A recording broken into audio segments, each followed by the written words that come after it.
What is up everyone, and welcome back to a brand new video. And today is a very special day. I'm at one very big house with a lot of cool cars around me, but I am checking out the brand new hypercar brought to you by Zenvo. They've now finally unveiled their brand new flagship hypercar, the Aurora. And I'm about to check it out, see it in real person, sit in it, you know, get a whole talk around the car, and hopefully be able to show you guys what I'm about to see before it gets unveiled at Quail. It only got unveiled about 6 hours ago online. Of course, someone like Shami filmed it at the factory, but this will hopefully be a very exclusive video of me getting up and close with their new hypercar.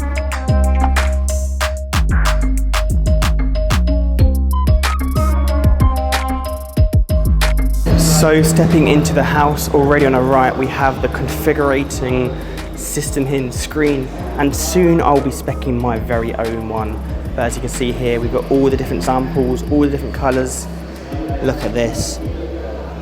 Some of their new colors on show, and the car, which we will be speccing. These are 4 years old sketches when they first started to sketch this up. But 4 years old, this is how long it's taken to bring this, which is still another 3 years away until production. So 2026 until we start seeing these on the road. Right, so we've had a look around the car. It's absolutely amazing, but the real question is, do I fit in it? Because obviously in 4 years time I'm going to own this, but it looks quite tight, but we'll give it a go. It looks quite small, but one leg in, oh, sink in, and here we are. We are in the Aurora, and wow, it is amazing. My head does sit probably where the door closes, but what a place to be in the new flagship hypercar. I mean, I love it.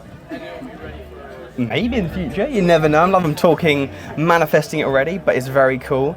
I think I might need the seats a little bit wider. My hips don't fit in as well, but if you look here, one of the coolest features we saw was if you hold down this button and watch the screen there, 3, 2, 1, and you can change it to the speed. How cool is that? And the same for here, they've got all the normal, where you can see all the suspensions and brakes and all of that, and then press here and just watch it turn magically back to your fuel screen and other meters you need. That's very cool. Now let's see if I can get out. One leg out and the other. Oh, there we go. Just like that, we're out of the Aurora. Hi, I'm Christian Brandt. I'm Chief Designer of Zenvo Automotive, and this is the new Aurora Agil. Basically, when we decided that we wanted to do a new hypercar, my team and I sort of sat down and talked about how we wanted to do that, and we quickly decided that we actually didn't want to just do another conventionally designed hypercar. Conventionally in the sense that most hypercars have this sort of, well, any car kind of have this very monolithic design, like a closed off shell. And we thought, why not bring all the air through the car instead of just on top of the car or underneath the car? So that was what sort of sparked the original idea about this car. And then also we felt it could be interesting to look at other automotive areas than just cars. So a lot of the ideas in this car, the way that we have the exposed suspension, the way that we have the sort of high up exhaust in the back, that's all actually motorcycle inspiration. So like if you see a high-end motorbike, like a high-speed motorbike, you have the sort of aero parts in the front deflecting the wind, but then you have, like, you know, gearbox and engine parts visible. Typically you have the seat sort of coming up very high up. And that's sort of the way that the seat comes up. Sometimes you even have the exhaust under the seat, right? So that was the idea too here, with having a rear end that you know, basically tailors off like a fish, basically. So the whole idea of the car, if you look at it from the top, is like a Formula 1 car. The whole center of the car is a vertical wing shape. The wheels are coming off. You're looking at all the visible, like the outboard suspension, and then with the way we've done these sort of the wheel arches, which is sort of bridging between the bodywork and, you know, the side of the car, is then sort of covering the wheels. And that was the original idea. And interestingly enough, when we started playing up against our aero team, they said this is going to work really well, because they could make a really efficient aerodynamic setup in this way. So that was pretty cool. You know, when sometimes I guess you're just lucky that you know, design ideas can go hand in hand with you know, engineering ideas and aero ideas. How many sketches do you reckon it took you to kind of get the finalized one? I'm guessing 6,000, something like that. Wow, Yeah, that's yeah. impressive. We did early. We had like 8 different concept directions. And then we started selecting, and when we went into this direction that we see now. Oh, this is the one. I'm so lucky that I'm my senior designer Frederick, who has been a you know, really sort of big part of this project. We think the same. You know, our mindset is very much the same. So it's not like I can say today that, you know, I did this part of the car or he did that. It's really a group effort in that sense.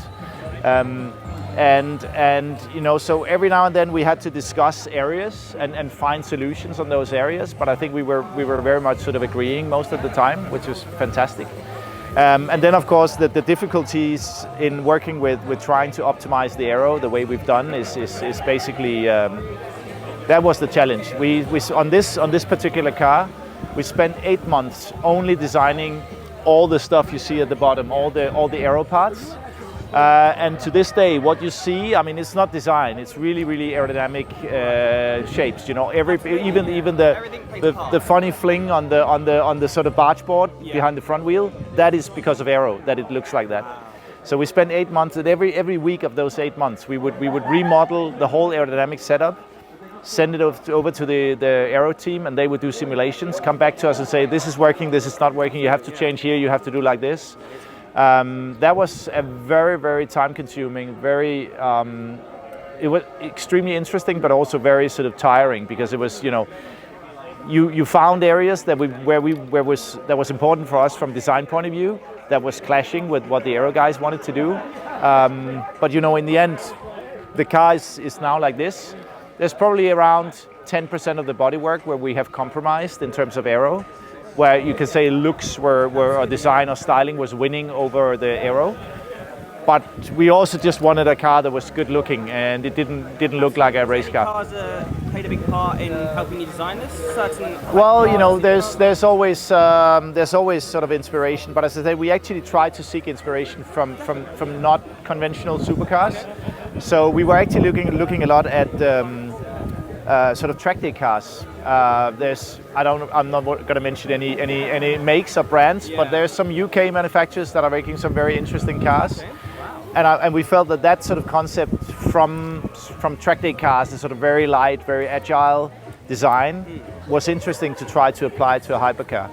And I hope that people see this car in the flesh, that yes, it's a big car, but it still seems extremely light because of all the sort of negative space design we've done, all the openings, all the holes. So it doesn't seem as a big car. And it was very much a target for it. It is a very light car also physically, but we also wanted it to look light. Wow. And finally, I think one of my favorite things is the dashboard, how it can turn. Yes. I couldn't believe that. I mean, is there something, one of your favorite parts, a little Easter egg maybe? Or yeah. One of your favorite parts of the car? I'm super happy about that one as well. Yeah. And it actually comes from the hi-fi manufacturer Bang & Olufsen is Danish, and especially back in the day in the 90s, they had some of these more playful products. They had one sort of stereo, where back in the day when you had stereos, and when you put your hand next to it, there was these two sort of glass doors that was opening up. And that sort of playfulness, we wanted to try to do something in the car that was doing that. At the beginning we didn't know what, but then we sat down, we basically made a decision. This car is interior-wise holistically is really sort of the antidote of the way that Mercedes is doing their electric cars, that you have this big hyper screen in the front. Yeah. Now I said a brand anyway.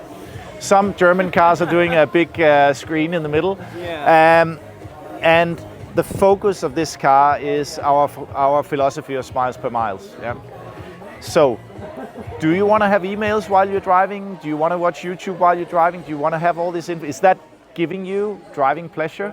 We made a very hard decision saying no, that's not the point. So we have 3 clusters in front of you. There's not a screen in the center, and they are analog. They are basically, the whole way they're designed and built is like sort of high-end men's wristwatches with like super nice elements inside. And then, of course, we just needed to offer the technology. So if you need the technology, if you need to pick up your phone, if you need to do anything like that, it's there and it's hidden. And we came up with these rotary dials that, you know, you have all the info you need there, but once you've used it, they turn back around and you have your nice analog interface. And I think it's just sometimes to have the curiosity to go against the stream and just do something completely different. I think that's just, you know, that's what we try to do. And also, everything on this car is derived from this Scandinavian design concept of form follows function. The bodywork, the aero, all that is form follows function. But also, we know our customers. We know how they use their cars. Absolutely, yeah. We know they have 30 cars, and you know, I don't know of anybody that have a special Italian hypercar that ever uses the satellite navigation in that car because it's so difficult to use. So what we felt we had to do was to make a car that was so intuitive and so simple when you sit inside that you don't have to read the manual to drive it, right? You don't even have to think about how do you start the car, how do you use the car. And so by dialing all that technology back and not having it visible, I think we achieved that. You're proud? I am extremely proud, yes. I am. Okay, so here we are finally looking around the car, and the first thing I noticed, which I really love, is that they've kept the headlights and like the same layout from the previous successor, the TSRS. I love how they've kept the same DNA from their previous car and now putting it into this new hypercar. However, having a look at it, they have changed so much about this, and I think a lot of people thought they'll just slap a V12 in this and create a newer version of the TSRS. Well, as we can see, they've created an absolute monster where I feel like this car is now going to be competing against the Koenigsegg Jesko and stuff like the Aston Martin Valkyrie. And it's funny I mentioned the Valkyrie because if you can see in this clip, which I couldn't believe, look as how deep you can see into the car. You can see the suspension arms and all the components. Like the Valkyrie, which I love that they've taken a lot of inspiration from all these newer hypercars, including that one in particular, and it just gives that more bit of a special feeling that this is fitting into this day and age of these kind of hypercars. So of course this new Zenvo is their new hybrid hypercar. It is a V12 and the engine is a bespoke Marla 6.6 litre quad turbo, which is producing just under 2,000 brake horsepower, which is nuts. I can't believe they've created this. It's a total of 1,850 horsepower. You can also choose between four-wheel drive or rear-wheel drive, and also the Aurora Agil, which is the more track version, which we can see here with the wing, or even have a normal version without the wing and a lot more less, say, carbon or jagged bits. It is the Aurora Tur. As you can see, they have got the dihedral doors, which they open up straight up to the carbon cockpit. And the crazy thing is the seats are directly into the tub, saving weight. And when I get in the car, you really do just sink in straight away. The seats for cars. Exactly. In my opinion, hypercars have to be like this. They have to be bold, have to be in your face, and to have seats like that. I think they're just turns completely into purple. It's Our amazing. painter, he had this mad idea. He said, "Can we just do a black car?" And I was like, "Can we not do a black car?" Because it was a soft border, and the sun hits it, and you can see when you get to the side, it really sort of brightens up.